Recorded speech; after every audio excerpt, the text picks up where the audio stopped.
New England hospitality.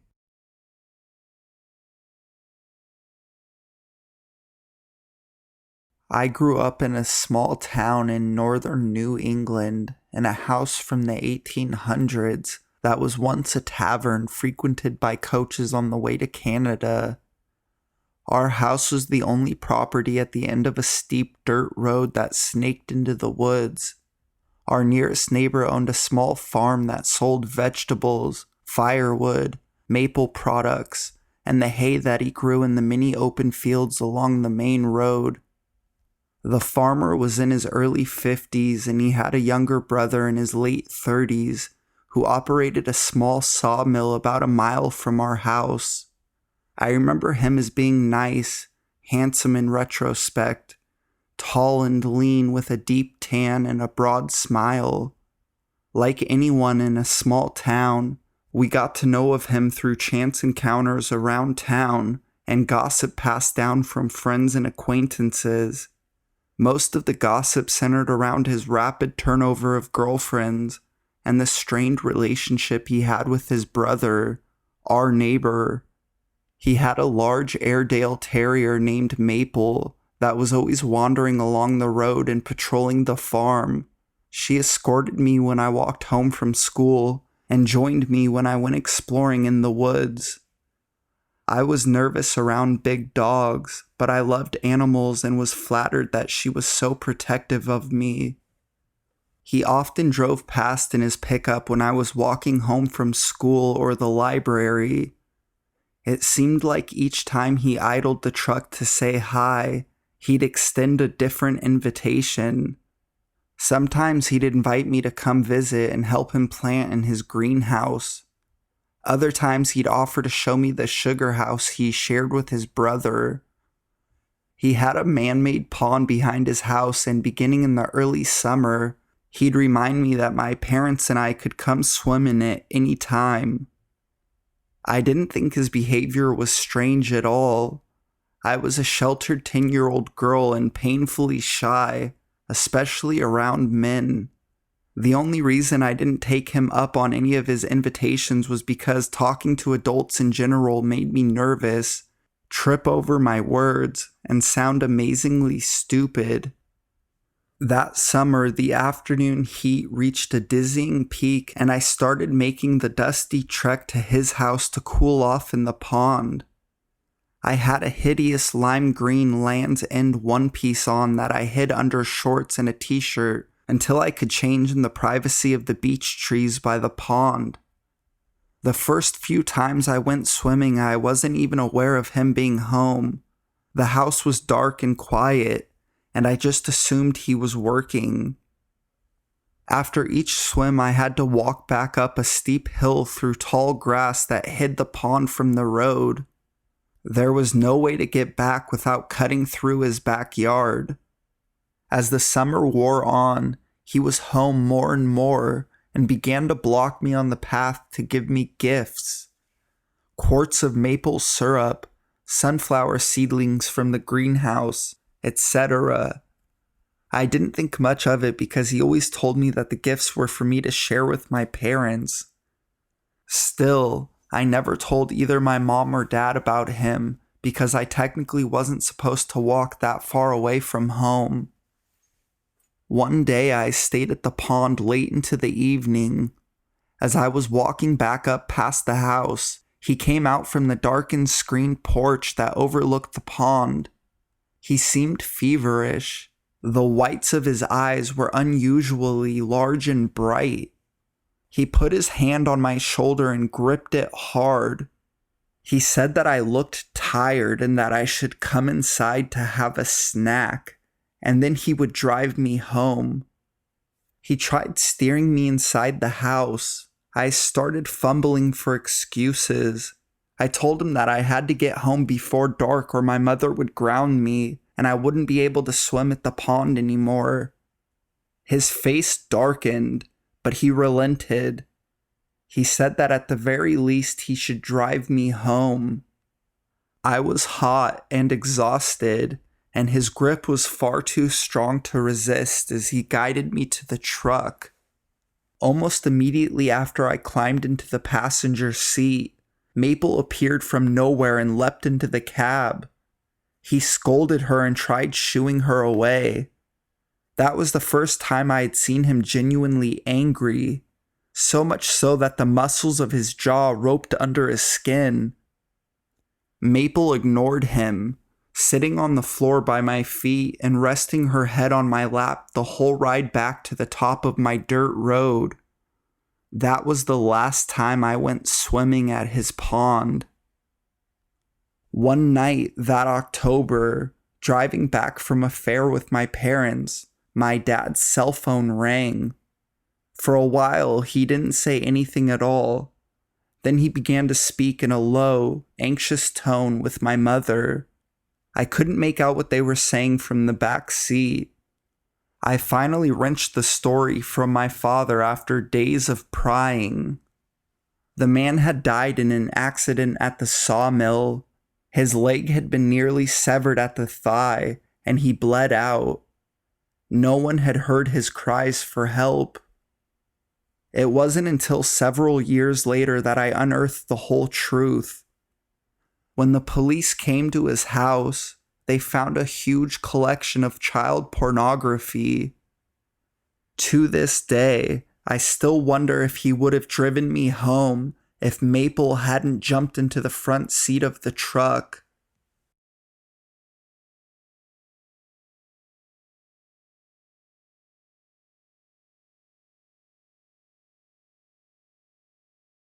My old scheming neighbor.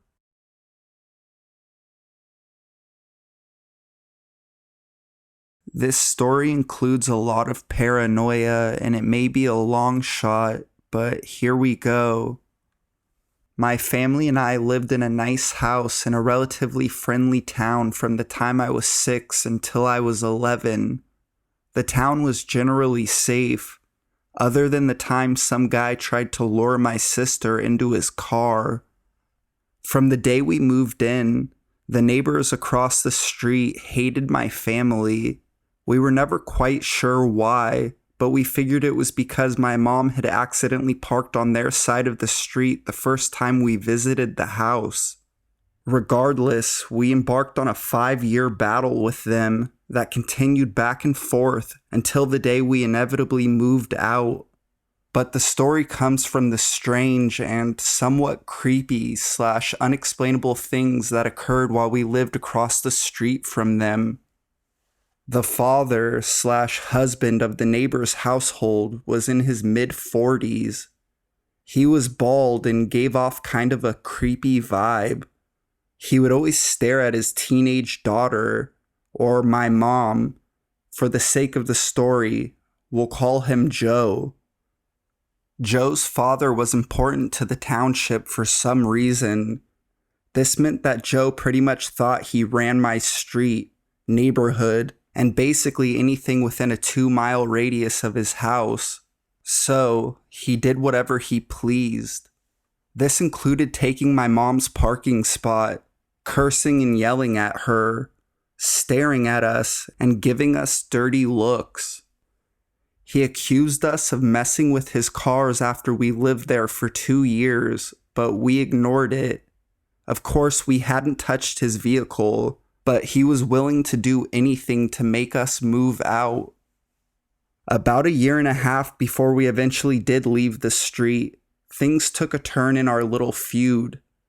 My mom was the type of person to take things as a joke, so she would constantly make fun of his accusations and insults until he put up cameras. He claimed to the cops in our area that the cameras were to prove that we were, in fact, messing with his cars. The only issue with his story was this: the cameras didn't even face his vehicles, they faced our house, all the way across the street. This meant that none of his cars were even in frame. And to make matters worse, one camera was pointed directly at my window. I was only 10 at the time, so from that point on, my mom made me keep my shades down and the curtain closed. Other neighbors in town told us that they had gone into his house and seen the video footage, which really did point straight toward my window. I still get chills thinking about that.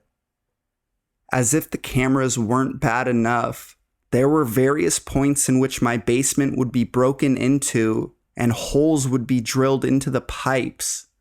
We had doors outside that led to our basement stairs, and no matter how much we locked them, the drilling didn't stop.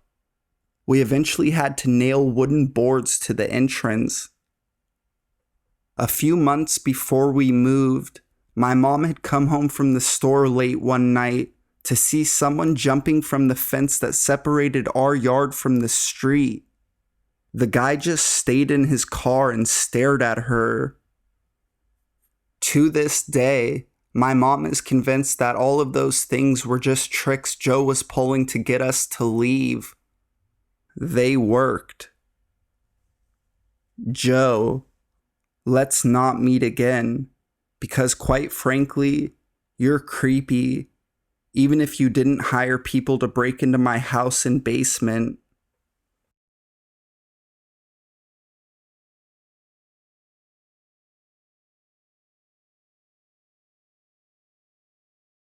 I almost got abducted a month ago. First of all, let me say that I live in Brazil and we are kind of in a really bad situation. Basically, our healthcare, education, and security are garbage at the moment because of corruption and corporate greed. I am a male, 24 years old, and I am sorry for my English in advance. Last month, after I left my workplace, I got to my bus stop. Everything normal, except my bus was really late. That's very common. So I got on another bus that takes me a little further from my home, and I have to walk a little bit to get there. The bus arrives at my stop, and I proceed to walk to my place when a car speeds over the sidewalk with a guy inside holding a gun to my face. "Get the fuck inside the car," he shouted angrily.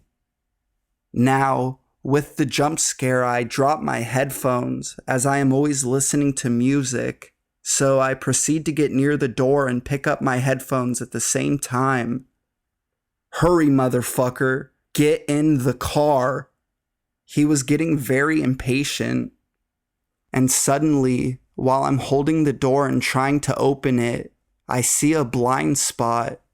He cannot see me clearly, so I run like it's the fucking devil behind me in the opposite direction of the car. I hear screeches and a gunshot. I bolt into the first house yard that I see. Luckily, the gate was open, and when I have nowhere left to run, just surrounded by walls, I look behind and see a man running after me. I fall to the floor, covering my head and eyes with my arms, thinking, this is it. I'm gonna get shot in the head. But nothing happens, so I open my eyes and the guy was just a random dude that was near me in the street and had also started running from the car and the gunshot. There were 3 ladies in that house and they helped me get my head back together before I left a couple of minutes later to my place. Safe at last. So, whoever you are and whatever you were going to do to me, please, let's not meet.